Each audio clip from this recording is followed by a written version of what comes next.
insight into the gospel, and it really stems from our trip. So our junior high trip, as many of you know, went to Cortez, Colorado this summer, and it's a long distance away, and many miles were traveled.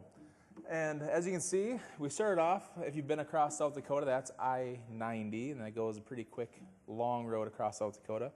And then we took a left turn down 183, and if you're not familiar with that road, it's one of the least traveled roads in America, unless you're on it, and then it seems like people come out of the woodwork for that travel. And then we got down to the bottom of 183 and had to take a left or a right. Turn left towards the town of Winter. That's its name. I didn't come up with that. It's Winter. And turn towards the right, and you go towards Mission. And I thought this would be true in our lives as well, as we're daily given a choice to take the shorter, easier path to be a winner in the eyes of others, or take the road that is lifelong, where we're called to be responsible for our neighbors, loving them through all of life's most difficult days. As the gospel reading says, we are called to be better than just hired hands.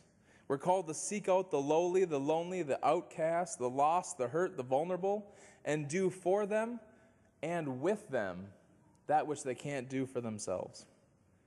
When you live this way, you receive the abundant life Jesus is talking about in John 10:10, where he says, I have come that they may have life and have it abundantly, above and beyond, over the top, pouring out. Today, I'll call on our junior high mission trippers. Come out to the front. You know, you Cortez people wearing your light blue shirts. So pretty. Thank you. Come on down. You guys can make a line up in the front. They're going to share just a little bit about our trip because I want them to share what's impactful. Not that we just go a long distance and we serve, but why it makes a difference in our lives to go that far, to do those things. And if you noticed our big vase up here, one of the nights we had a Navajo woman. One of the reasons why I go so far is to get different cultural perspective. And we had a Navajo woman come and share her faith and her life a little bit. And we were able to buy one of her nice vases to bring back as a remembrance of our trip together. So, Thomas, you're on this side. Are you ready? All right. When we were at Kids Club, we could tell the kids really liked having us there, and they were really touched to have people taking care of them for the day. The first day I was there, I served this woman, and she was really nice. And she was really nice, and we painted her sheds, picked up her yard a little bit, and had lunch with her. And it just made me realize that we're blessed to have what we have. Also, on one of my first days, we were painting an older woman's house. She let us call her Nana Carol. And on the second day, it was nice that she came out and prayed with us during lunch. The first day we were there at Kids Club, this girl named Pam decided to open up to us, and Anna, who runs the Kids Club, said that she closes down each time a new group comes. So it was kind of cool having her open up to us. On my first day there, I met a little girl, Kasia, and when we were bringing her home, we saw all the homes that the little kids lived in, and it made you really feel like grateful for everything you have. On my second day there, we visited the residents of a nursing home, and there was this one woman. We were painting like watercolor cards, and she got a lot of them, and she used to be an artist herself, so it's really special to help her with like that. I like how we got to help people of all ages and not just a certain age. Like Megan said, we got to give out all of our paintings to all the people in the nursing home. The second and first day of Kids Club, we had a singing project, and it was really fun to know that the kids really loved it, and we were blessed to have them see us there. How do you pick a favorite moment from 1,700-mile road trip with 28 kids and 3 vans and the heat and the sweat? We made them wear deodorant and shower. Those were my rules. Before we left, I told them that 6 months ahead of time. But the painting at the nursing home was a really sweet moment. I watched the girls paint with this lady, and she was like a phenomenal artist in her day, and she just kept telling them, you know, they'd say, well, do you have something certain you want us to paint? Nope. You take it from your mind, it goes to your heart, and then to the paper. And then she just said, let it flow through you. And she'd just keep repeating that, from your mind to your heart to the paper. And then finally, she didn't even say it. She'd just go like this to them.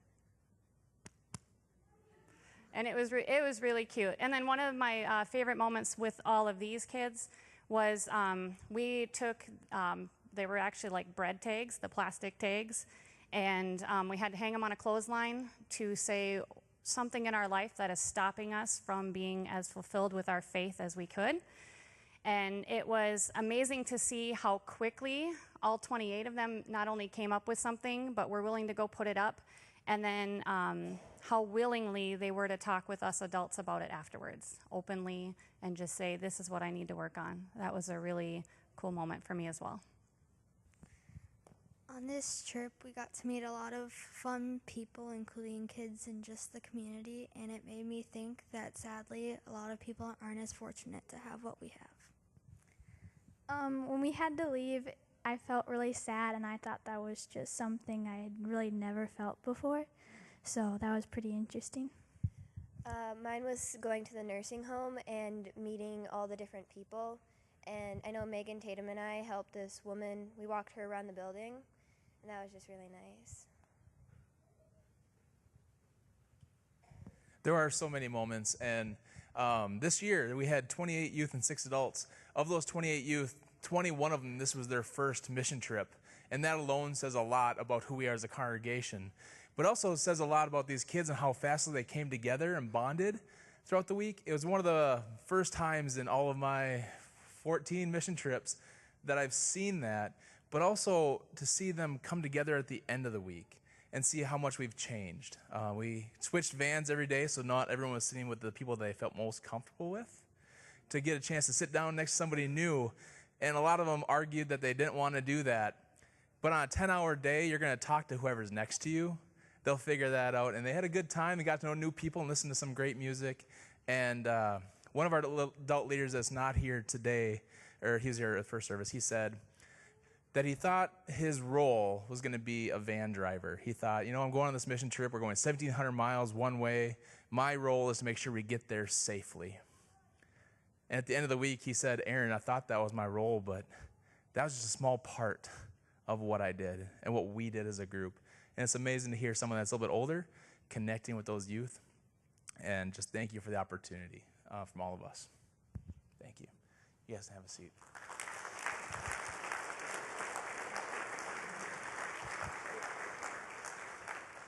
This time I'm going to call up Autumn. She's one of our senior hires that went to San Diego and to share more about her trip. Forward and backward. I got it. Thank you. I'm not going to ramble like I did last service, I promise. Like Aaron said, my name's Autumn. I graduated from Sartell High School this past spring, and I had the privilege of going on our senior high mission trip to San Diego. My last mission trip through the church, unfortunately. I, unlike Aaron, do not have a whole battalion up here with me. I do see a couple familiar faces in the crowd, though, from this trip. I just have, digitally, my friend Morgan in spirit. So she's going to start this off.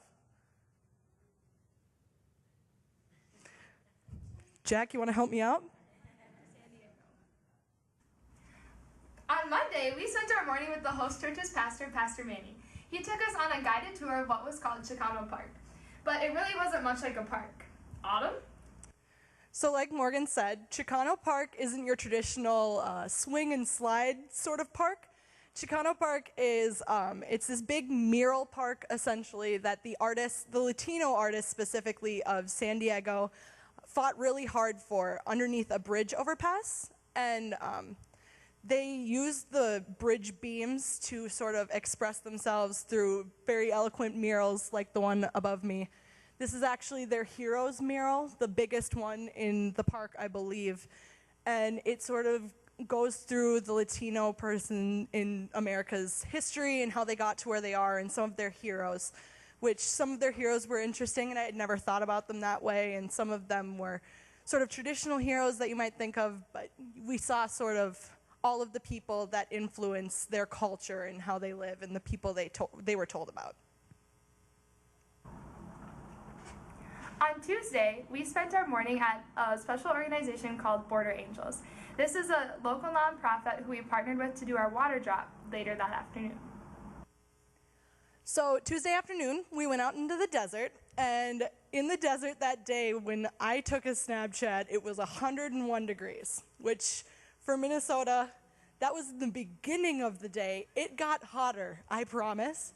And for Minnesota, that was just, I was blown away. It was pretty hot. But we got through that, and we spent about 15 minutes out in the desert, I'd say give or take, outside of the air-conditioned van, which even the air conditioning didn't really help. But we spent 15 minutes out in the desert, and we dropped water. And just being out there for 15 minutes was a huge task for most of us. It was super hot and we couldn't handle it. So dropping this water, that sort of helped the impact, because when we got out there, we were told, this water will save a life today. We got told we are saving lives. And each of us dropped 2 jugs of water, so we had a ton of water that we were dropping. And just the fact that we were saving lives, sort of the politics of what we were doing faded away, and to me at least, it started being less about the politics and more about the people. It was more of a humanitarian thing at that point.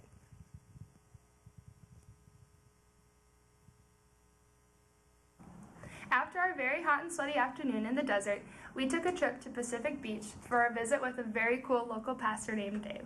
There we had an interactive discussion about the idea of living water and that importance to us as Christians.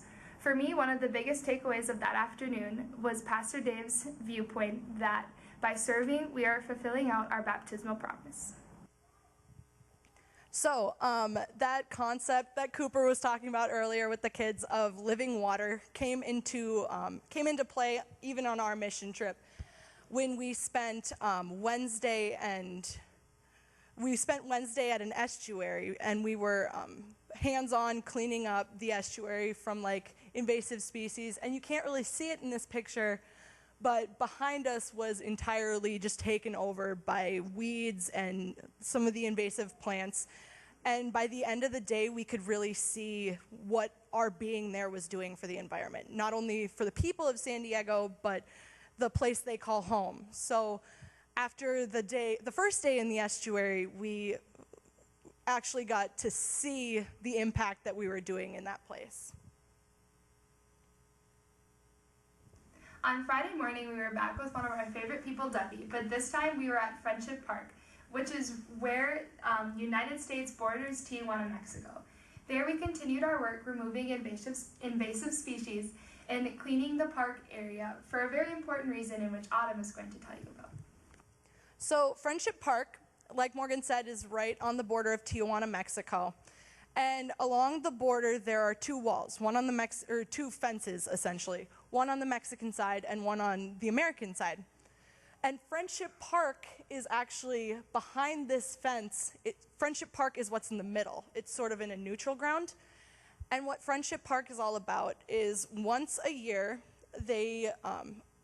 Border Angels will sort of help select 3 to 5 families, I believe, who are cross-border. So they have some people on each side of the border, and they don't usually get to see each other on a day-to-day basis. And what they'll do is for 20 minutes, they'll let them through this gate into Friendship Park from both sides, and they'll be able to reunite for 20 minutes at a time. They try to pick different families every year. And one story that I heard, we were told by the people at Border Angels, was there was a man on the American side who had never held his 4-year-old daughter, and he was selected to be part of the Friendship Park program, and he finally got to hold his daughter. He had seen her, he'd talked to her, but he'd never actually held her. And the pictures from that were just amazing. So it was a lot to take in, but it was definitely a huge impact on at least me for my trip. On Saturday, we got the awesome opportunity to travel to Encinitas, California, and take part of an awesome event called the Switchfoot Pro-Am on Moonlight Beach. This is part pro surfing contest and part free concert put on by the Christian band Switchfoot. So Switchfoot every year will have a benefit concert for the children of Encinitas and San Diego and sort of the surrounding area. And everything there proceeds different children's foundations, like the Boys and Girls Club and just different children's outreach programs. And it was amazing to me to see all of these people in this picture. You can't see them necessarily, but all of these people that were on Moonlight Beach that day were there to support the children of their communities. And the amount of people who were willing to give money and to donate just to help the children it really blew me away. And then finally on Sunday, before we got on our plane back to Minnesota, we got to go to a beachside church service, which I thought was really cool because I got to go to worship without shoes. But the congregation there is mainly built out of homeless people and, of course, people that go to the nearby churches. But it's homeless people. They do so much outreach that it's sort of a staple to some of these people's lives. And they were so willing to take some of us in to their congregation that some of us actually helped with worship or helped with communion. I personally got to help with communion in a snapback and a hoodie, which is a little less formal than we do it here. And some of you may know Liv Laidlaw. She did worship that day. She sang Oceans for them with the help of our guide, Nate. And it was a really unique church service. We were right by a train track, and every time the trains would start coming by, we would pull out this giant smiley face banner and hold it, and worship would stop for a minute, and we'd wave at the people, and then we'd just keep going as if nothing had happened. So it was a really unique experience, and honestly, I'm glad this was my last mission trip because I took a lot from it that I don't think I would have if it would have been earlier. So thank you for listening to me ramble. We're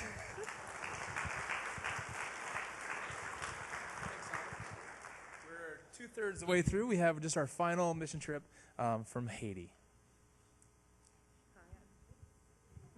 I'm Lori Schlecht, and if anyone here that was on our Haiti trip wants to come on up, I know most people are coming tomorrow night.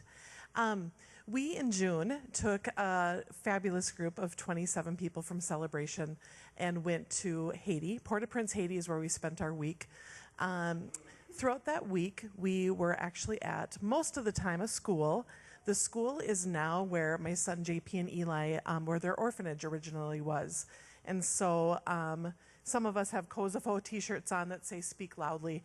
We've created a nonprofit that has started a school and built a real community program. We have 93 students now at the school that used to be an orphanage. We're trying to educate families and kids and be able to keep their kids home with them and keep them, give them the best life that they can. So we did most of our work during with the kids at the school, and it was incredible for me to see so many special people that in our lives that are here at Celebration to come to love this country and the people. We kept saying, you know, our motto was love God, love people, and that's exactly what I saw. The moments where I would look over and I would see Emma or other people that are on this trip, and they were just connecting with these kids and people that we love dearly. So we were at the school most of the time. We also went to Heartline, which has space for, I think they take in 50 women a year, where they help them get ready to become moms and to help them through the process. Healthcare is pretty non-existent for most people in Haiti, and so we got to see their work. We got to go to a parent project in a lot of different places. But I've just asked everyone here just to say maybe a moment that really spoke to them and how it maybe impacted their faith. Yeah, so Kosovo, the school that we were at, is funded completely on sponsors. So how many kids are there? 90? 93. So each of the 93 kids is sponsored by someone. And so that person pays for their schooling, their books, their uniform, and a meal. So I was able to be a part of helping write their sponsorship letters. So we had a translator with us, and we would ask each kid, what do you want to tell your sponsor? Do you have any questions for them? And I was just so moved by their gratitude and their understanding of what these sponsors are truly giving them. And one of the really beautiful responses that was given was an older boy who had said, "I pray for you every night that you may continue to be blessed so that you can bless me and other people in your lives." And it was just this beautiful thing, knowing that they understand how beautiful this sponsorship is, and just their appreciation was beautiful. I'm JP. One of my favorite moments is watching the kids learning English and stuff, and all the stuff like you guys have provided them with. And it was really cool for me because it was one time it was me that was learning English, trying to like understand it, and it was cool that how God worked in them and me, because it wasn't just one-way ticket. It was just them teaching me Creole, and I was like kind of helping them with their English, and how much pride they take to that. So yeah. So I worked with the second grade group, and I really bonded with one of the boys. His name was James Bond, and he was always with me. We were always hanging out, and we were able to go on like a neighborhood walk, like where the school is, and we were holding hands, and like he was just watching out for me. Like cars would be coming, he'd pull me out of the street, like I was not paying attention, and he just like was looking out for me no matter what. And he like had ran in front of me, and I ended up like falling down the hill, and I was like really like I was crying, and he came running to me, and like he was so concerned. And like it was then like I realized like how much like I mean to him and how much he means to me. And like even though he didn't speak English and I don't speak Creole, like God's love between like the two of us, like it was just so strong, and our connection will always like be the same. So before my trip to Haiti, I found my birth parents. So on the trip, I was really looking forward to meeting them. So we got to go up a bunch of mountains. So we went up some mountains, and we were in the clouds, and then we came down to a village and walked some more. And then we got to the house where my birth family lived, and then I realized how God really helped me by bringing me to the U.S., and otherwise I'd live in the poverty and I wouldn't have all the chances I do now. One of my favorite moments was just meeting new people and seeing how grateful and appreciative and giving they are when they have very little and so far less than us. And it was a really cool thing to take away, to know that people and connections mean so much more than objects and money. And I'll never forget how special that was. Yeah, mine's very similar. We went on a neighborhood walk, which most of the time I don't get an opportunity to do because we're normally doing projects. So we visited a couple of homes of the students, and they were so excited to have us there. And just my thought was, I don't know if I'd necessarily want 20-some strangers walking through my home, let alone to see what they live in and how proud they are of what they have and willing to share that, and how welcoming everyone was on the street, saying hello. I just recall people were building up on the hill and would welcome us as we were walking, like they were yelling at us, and just treating each other as your neighbor. And that just made me think how we would treat if we saw a group of 20 Haitians walking down Pinecone. Faith had mentioned that. Would we get them the same welcome that we received while we were in Haiti? So just that was impactful, like treating each other as your neighbor and with kindness and love. So that was huge for me. We just want to say thank you so much to Celebration, because if it wasn't for the support of this church, this trip wouldn't have happened. Neither would the middle or high school trips. So your generosity and giving not only blessed all of us that went, but blessed all the lives that we got to encounter. Celebration is a place of truly, they do love God and love people, and to instill in our youth and adults to go out and love God and love people in the world is a beautiful thing. So thank you, Celebration, for your generosity.